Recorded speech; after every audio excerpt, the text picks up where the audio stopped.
Good morning, Arc Nation. Rick Bloom back with you from the athletic department and continuing our series of interviews on the 2023 fall coaches. And we have with us today the boys soccer coach, Mike DiMatteo, veteran of the trade. And so we're going to find out a little bit more about how he's feeling, not only in general, but for this season. So let's get right into it.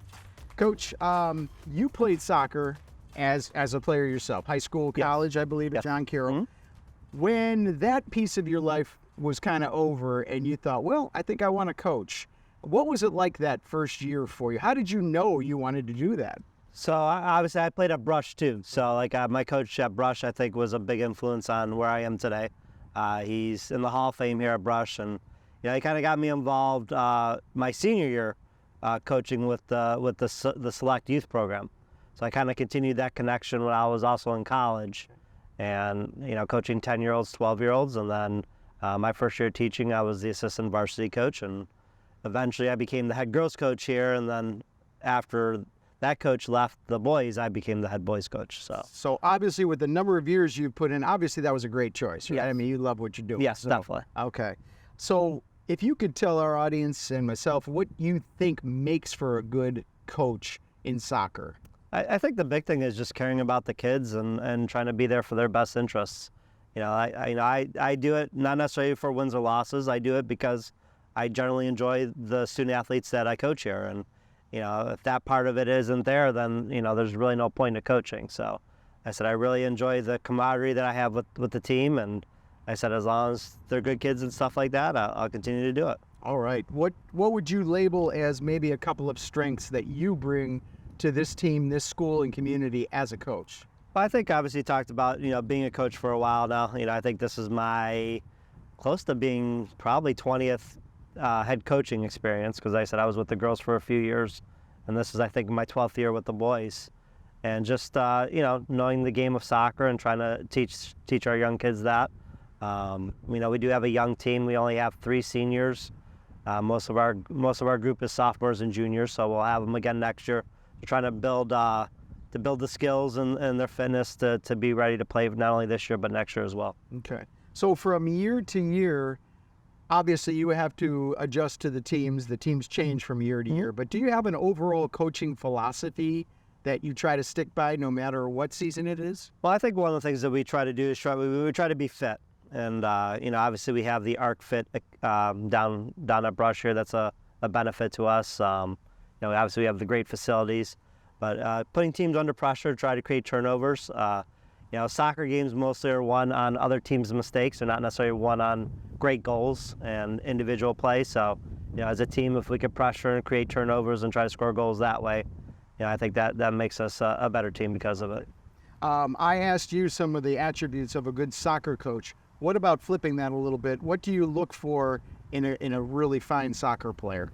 The big thing is, again, the athleticism, because like I said, the way, we want to try to press, you have to be fit. If they make a mistake with their skills here and there, I'm not going to necessarily be upset too much about that, because, even professionals make mistakes with their skills and stuff like that. But, being out there working hard for 80 minutes and, being fit to, like I said, to run our system is important.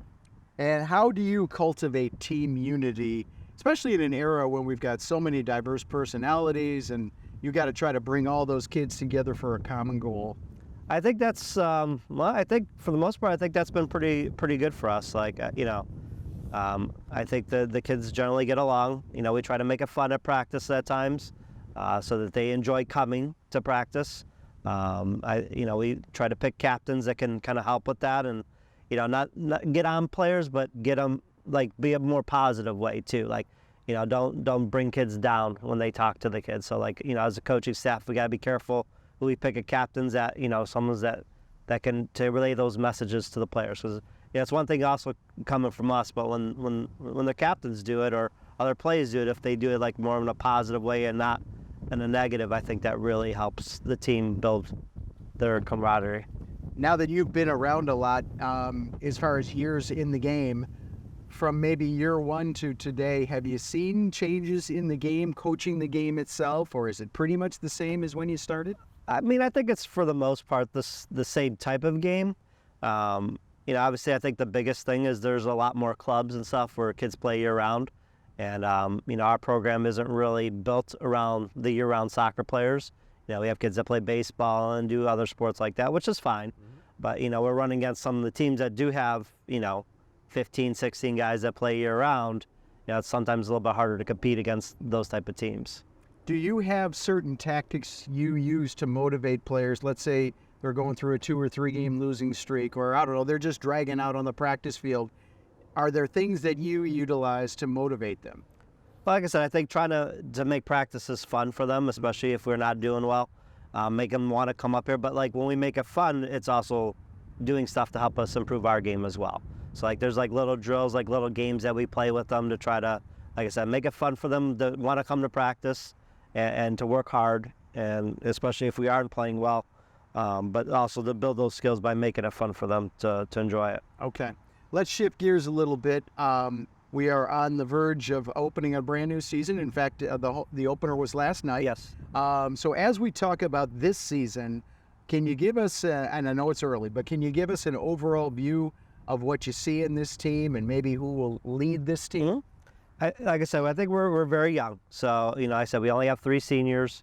I think I mentioned that before. Most of the team is going to be sophomores and juniors that are going to be starting out there for us.